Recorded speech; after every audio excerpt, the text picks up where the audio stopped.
seperti ini, layarnya bergaris ya, ini dan di sana.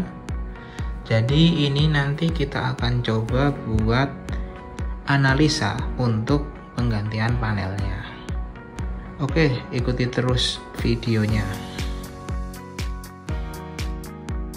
Yang pertama perlu kalian lakukan yaitu kalian buka cover belakangnya, terus kalian lihat di timing controlnya. Di sini ada informasi yang bisa kalian cek, informasi yang diberikan oleh pabrikan panelnya ya. Untuk panel yang TV yang kita mau ganti ini serinya ini HV320HB N55 ya. Ada di barcode sekitar barcode sini. Pabrikan dari BOE. Terus selain dari seri ini kalian lihat soketnya di sini. Modelnya itu soketnya 30 pin ya. Ini kalau kalian hitung 30 pin. Karena untuk LCD 32 in itu ada yang HD, ada yang FHD ya. Kalau yang HD itu soketnya 30 pin rata-rata. Kecuali kalau emang dia yang modelnya T-Con-nya itu ada di mainboard. Kalau ini T-Con-nya kan ada di sini ya, ada di nempel bareng kacanya. Jadi soketnya ini 30 pin.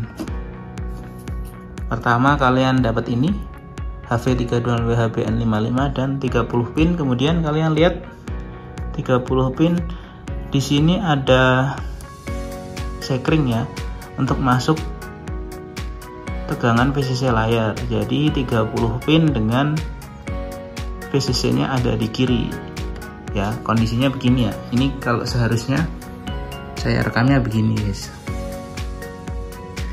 VCC-nya ada di kiri yang untuk masuk tegangannya. Dilihat dari ada di sini sekringnya ini ya. Terus kemudian kalian masuk situs yang menurut saya agak lumayan memberikan informasi banyak di sini. Situsnya yaitu panellook.com.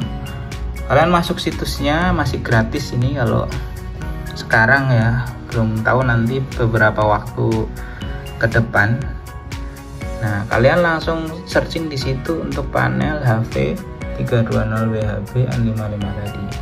Di situ kalian bakal dapat banyak banget informasi tentang panel HV320WHB N55 tadi. Yang perlu kalian lihat di sini adalah ini resolusi ya, 1366768 itu untuk resolusi HD-nya, pixelnya. Terus kemudian outline size 715 x 411. Terus driver IC COF built-in 2 source, itu dia pakai 2 flexible COF. Terus selanjutnya signal interface LVDS 1 channel 8 bit 30 pins konektor. Tadi yang saya jelasin dia pakai 30 pins ya konektornya. 1 channel 8 bit ini rata-rata emang sudah sama ya. 30 pin itu 1 channel 8 bit, kecuali ada beberapa monitor, layar-layar monitor itu 2 channel di sini. Cuma kalau layar TV biasanya sini sama. Terus yang terakhir voltage inputnya 12 volt ini. Jadi kalian catat di sini.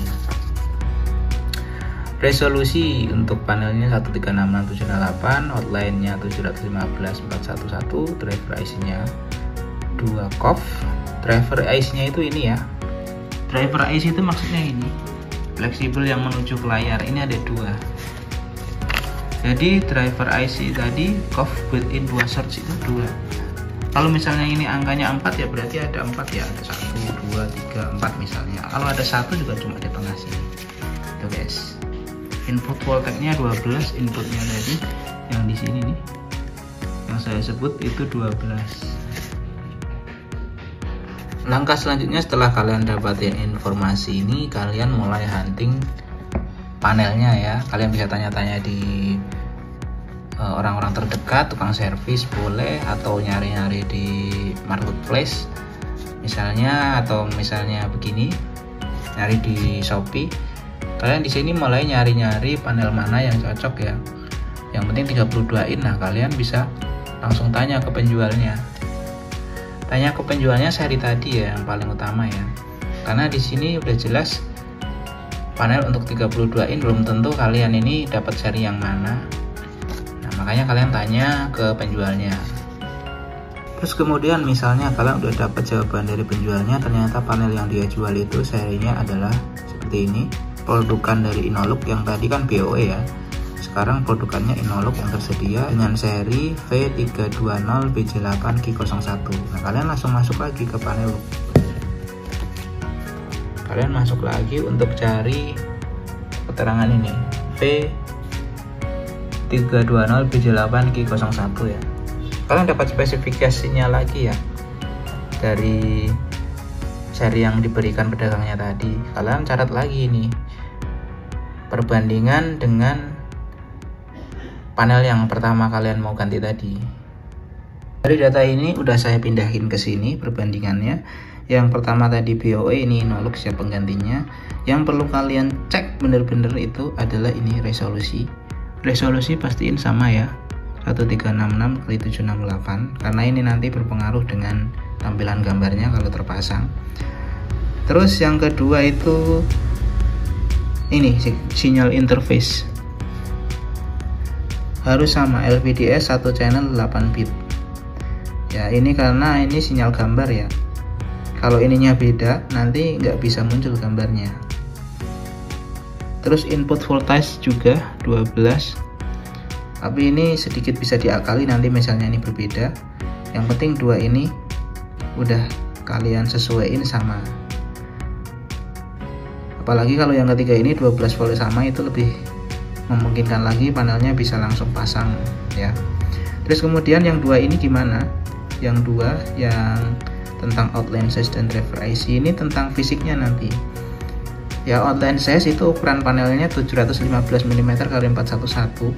Kalian bisa lihat di sini 716 x 410, berarti yang di sini panjangnya itu bakalan lebih panjang 1 mili terhadap panel lama ya, dengan lebarnya yang sedikit kurang 1 mili dari panel aslinya. Ini berpengaruh nanti terhadap pemasangan di bodinya ya, karena emang bentuknya berbeda, nanti kita harus menyesuaikan dengan body. Terus yang kedua kemudian driver IC-nya ini juga hanya masalah fisiknya saja ya.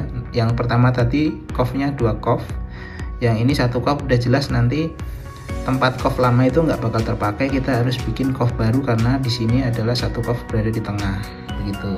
Tapi ini masih nggak terlalu jadi problem ya, nggak perlu jadi titik berat permasalahan pertama. Yang penting kalian di sini resolusi, LVDS dan input voltage-nya.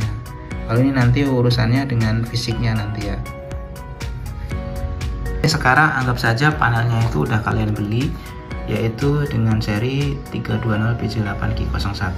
Kenapa saya bilang kalian perlu lihat COF di sini? Karena ini panelnya 1 COF guys, ada di tengah.